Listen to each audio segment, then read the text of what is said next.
This week, World Cup fever was high with the World Cup draw. All the big names were there like Cafu, JJ Okocha, Lothar Matthäus and Jermaine Genius.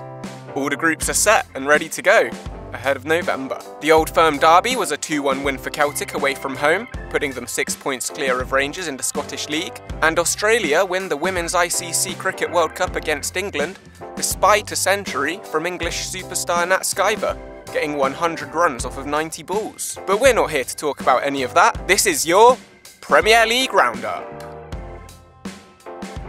Liverpool versus Watford. The first game of the weekend was Liverpool against Watford. And this game gave Liverpool a chance to go top of the league with a 2-point gap, and then they would be relying on a slip-up from City to keep them at the top spot. This game went as expected really, with Liverpool dominating in every area at Anfield, and a great header from Jota put the Reds ahead, although he did have a slightly underwhelming game after that, missing a lot of chances. Watford did have a few chances, but Liverpool got their goal blanket in the 89th minute, with a penalty that was taken and buried by Fabinho, after VAR had to check a rugby tackle in the Watford box on Jota. Definitely clear and obvious. Also great work from skipper Henderson for putting himself between Fab and the Watford players, who were trying to psych out the Brazilian midfielder. Liverpool get the 3 points and go top of the league. For now. Burnley versus Man City. Burnley versus Man City could cause a real upset. If City lose, they will be pushed out of the top spot that is currently being kept warm by Liverpool, but they're playing relegation-threatened Burnley, who on their day can show defensive masterclasses. As expected, City kept the ball for almost the whole game, with 80% possession throughout. They also scored early, with an amazing goal from Kevin De Bruyne to make it 1-0, already putting Burnley on the back foot. City then followed that up with another goal from Gundogan, who saw his shot go through the legs of Nick Pope to make it 2-0 before half-time. And that was the game. Not much happened in the second half really. Burnley had a go at goal, but that was it. Ederson dealt with it well. City had a few shots, but Pope made the saves. City end the week, still top of the league. But the pressure is really on now. Watch this space. Brighton versus Norwich. Brighton versus Norwich was a draw. Another game Brighton probably should have won, but didn't. Brighton were looking really good at the start of the season, but are now struggling with the same old problems, putting the ball in the net. Brighton had a total of 31 shots at goal, 4 of which were on target against Norwich, which is just not good enough. All these draws Brighton are getting should really be wins, and should be 3 points.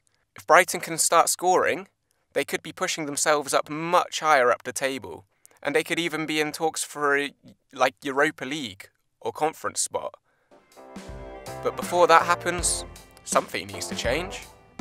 Chelsea versus Brentford. This was more than just a game for Chelsea. With everything happening, it was a chance to get their voices heard on rumours of the Ricketts family and their heavy links to being the new Chelsea owners. The Ricketts family aren't very well liked, and for good reason. Leaked emails have showed the patriarch of the family saying Islamophobic things towards the Muslim community, and he allegedly stated that Muslims are the enemy. Chelsea fans protested this outside before the game, and throughout, holding banners like this one. On to the match itself now. And if the idea of the Ricketts family owning Chelsea Football Club wasn't enough for the fans, how about losing 4-1 to a London rival at your own ground? As soon as the game started, Chelsea looked shaky, with Mendy passing the ball directly to Ivan Toney, only for him to miss the target somehow. Chelsea made it 1-0, with a thunder strike from Rudiger, who has been looking closer and closer to scoring with each game, but finally got his screamer. However, this is where things started to go wrong for Chelsea. Signs of West Brom 5, Chelsea 2 come into play. Chelsea struggled with a back four, with Marcos Alonso only really looking good on the attack. Thiago Silva and Rudiger both seemed to struggle, and Brentford just kept scoring. Every chance they got, with them scoring 3 in under 10 minutes.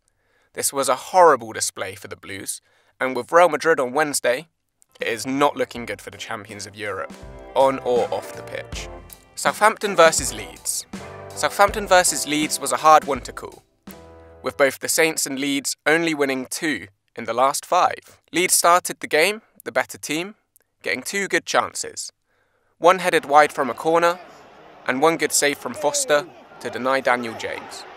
But it was Jack Harrison that opened the scoring for them, putting it into the goal in the 29th minute, to put Leeds ahead going into half-time. Not long after the whistle was blown to commence the second half, Southampton were rewarded with a free kick, and with the free kick master James Ward-Prowse lurking, the fans at Elland Road could only sit and watch. He runs up and bends the ball into the top bins of the goal.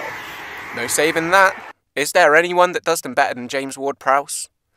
The game finished 1-1, which feels fair, all things considered. Aston Villa versus Wolverhampton Wanderers. In the UK, there is a rule where 3 PM kickoffs cannot be televised. This is to try and encourage people to go and watch the games. The thing is, with this rule, you get some amazing derbies that aren't televised.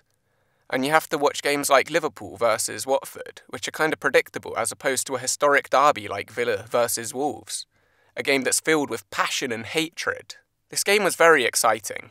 Wolves scored first at Molineux, with a goal from Johnny in the 7th minute. This all started with Podence running through the Aston Villa defence, only for his shot to be blocked and deflected. It fell to Fabio Silva, who couldn't quite put it in. The last man was Johnny, who smashed it past Villa's keeper Martinez and slotted it into the top corner. 1-0 Wolves. Wolves were not done there though, and with Silva dispossessing Mings and being through on goal, it looked like there was going to be a second. Villa finally decided to get into the game, with Leon Bailey forcing a save out of Wolves keeper Sarr in full stretch, pushing the ball over the bar. Then, just before half-time, Ashley Young tries to head it away from goal, but instead hits the bottom of the crossbar and it bounces in. Villa had a chance to get back in the game, with only the keeper to beat. Ollie Watkins' shot goes just wide of the post. The game in the end finished 2-1, as Villa got a pen in the last few minutes of the 90, from a decision that could well have been considered soft, but with time against them, there wasn't a route back into the game anyway. Man United versus Leicester. The last game of Saturday was United versus Leicester. Two teams that have been struggling this season, and both are hoping that this game could be their turning point. It started very back and forth, with the first real chance being from Bruno Fernandes, whose shot was saved by Schmeichel. After that, the game was pretty quiet. It was Leicester that scored first though, with a great cross from Maddison, who found the head of Iheanacho, and despite De Gea's best efforts, he couldn't push this attempt wide. The ex-Man City man scores at Old Trafford, and Man United's troubles become worse. But United did respond. 3 minutes later, Fred gets the ball looped over Leicester's defence to Bruno, whose shot was partly saved, only for the man who started the attack to score the deflection.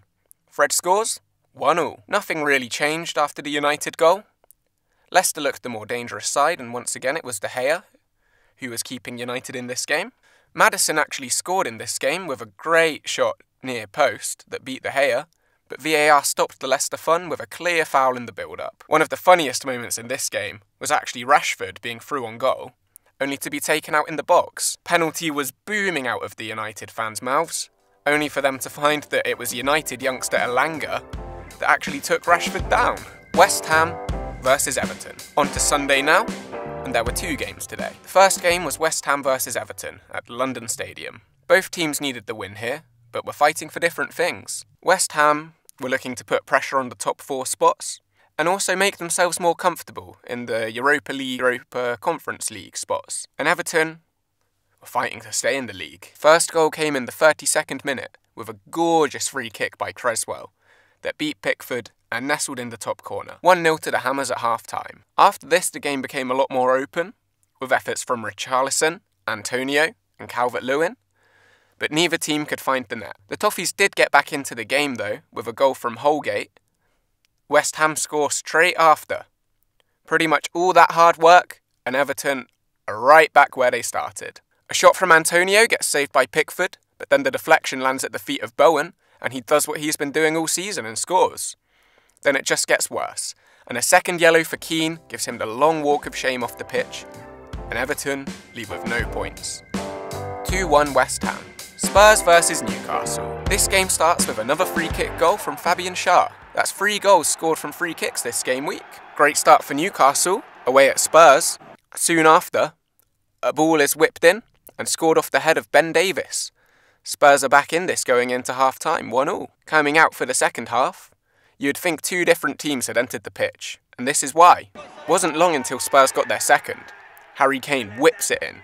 Son gets a slight touch, but it was Doherty with a diving header that got the goal in the end. And then Son made it 3 after another link-up with Harry Kane, and then it's 4 with a goal squeezed in near post from Emerson Royale, getting his first goal for Tottenham. And then, yep, 5 goals.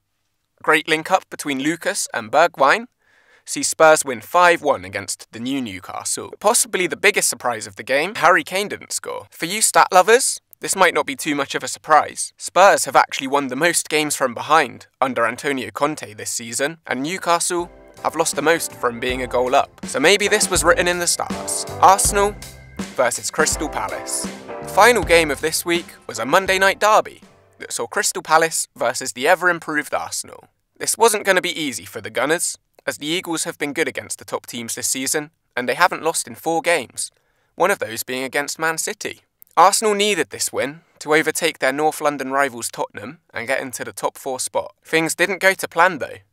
Palace were all over them at the start, scoring in the 16th minute from Mateta, then following that up with a second in the 26th with a goal from Ayew. Arsenal was shocking, giving the ball away at every chance they got. Going into half-time 2-0 down was never going to be easy, and it wasn't. Palace sat back, hit them on the counter-attack. Arsenal were poor, with most of their decent shots being saved and defended. A silly but soft tackle in the box brought Zaha down, who buried the pen to make it 3-0 Palace. And that's all we have time for today. This has been your Premier League Roundup. Thank you for joining us, and let us know what you think about all of this week's Premier League action in the comments below. Subscribe to Totally Legit Soccer, and don't forget to follow us on Instagram and Twitter, and like us on Facebook to see all of the beautiful moments from the beautiful game.